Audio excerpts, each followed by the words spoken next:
Okay, just for a second. Listen. Do you hear that?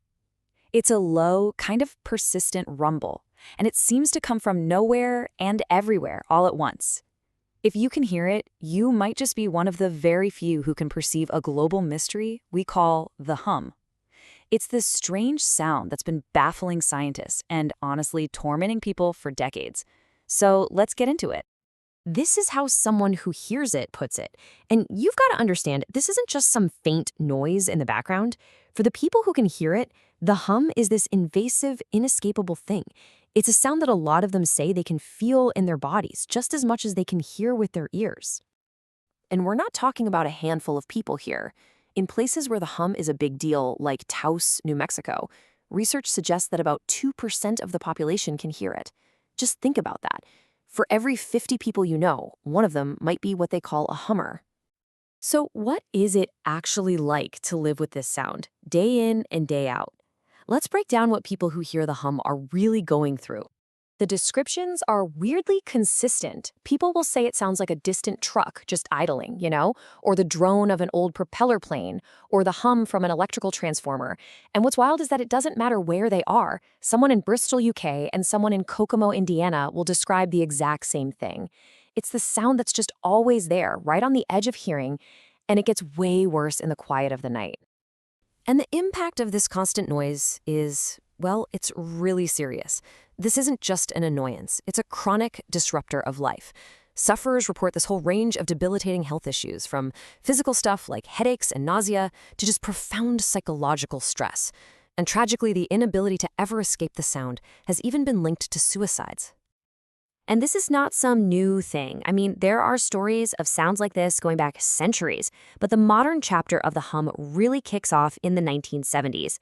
It pops up in Bristol, then Taos, then Kokomo, and Windsor. These localized outbreaks just keep putting this mystery on the map over and over again. So, of course, the first question everyone asks is, where is this sound coming from? And the search for an external source has led investigators down some really fascinating and pretty frustrating rabbit holes. The most logical place to start, right? Local industry. The sound is often described as mechanical, so it makes sense that people would immediately look at factories, power plants, and all that kind of stuff. And you know what? Sometimes they get a direct hit. In Windsor, the hum totally vanished when a steel plant on a place called Zug Island shut down. In West Seattle, fixing a vacuum pump on a ship did the trick. But then, look at Kokomo. Investigators found and fixed two separate low-frequency noises coming from a factory. But for most of the residents, the hum didn't go away. So this proves that while industry can definitely be the culprit, it's not the whole story. So when the simple explanations don't work out, that's when people start looking for more, well, clandestine causes. And given that the hum is global and so mysterious, it's really no surprise that theories about secret government and military projects are pretty popular. And these theories are all over the place. Everything from extremely low-frequency radio waves used to talk to submarines to natural things like the jet stream. There have even been confirmed cases where a local hum was traced to something completely unexpected. Like in Sausalito, California, it turned out to be the mating call of the midshipman fish. But yeah, none of these ideas can explain every case everywhere.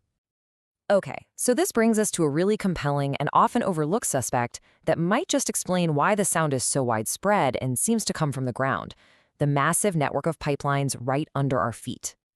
Here's how it might work.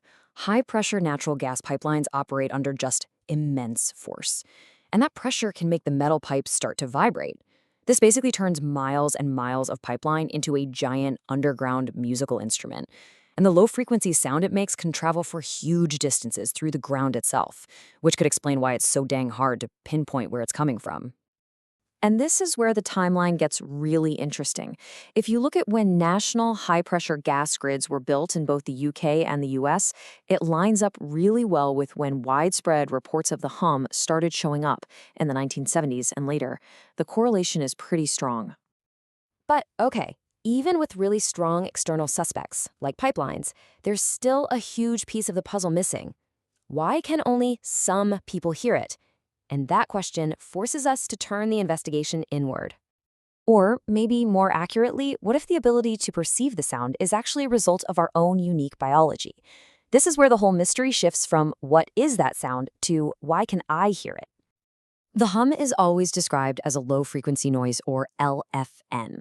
This is sound at the very, very bottom edge of what humans can hear, and for most of us, it's just inaudible. It travels super easily through walls and the ground, which explains why closing your windows or even using earplugs can sometimes make it seem louder, because you're just cutting out all the other background noise.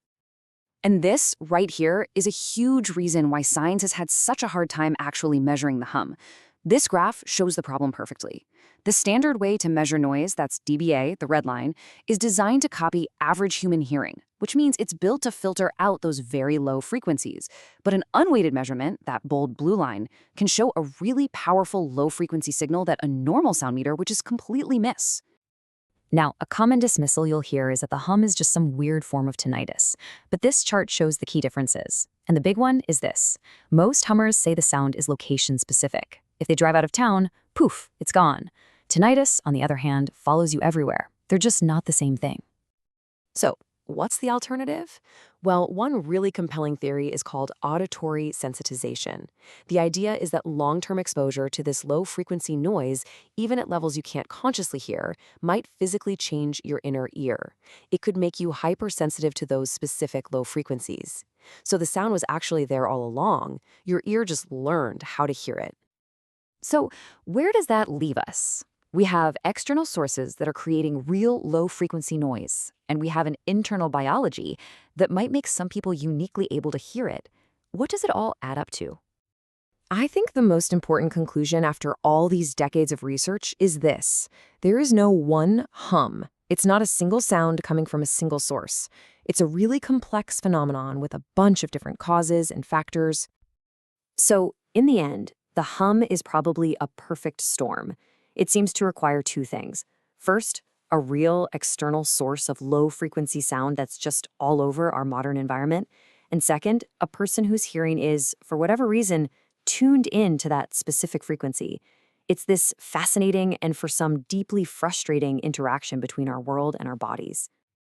And that leaves us with one last, kind of provocative thought. The world is just filled with signals and sounds and vibrations that fall way outside the tiny window of our perception.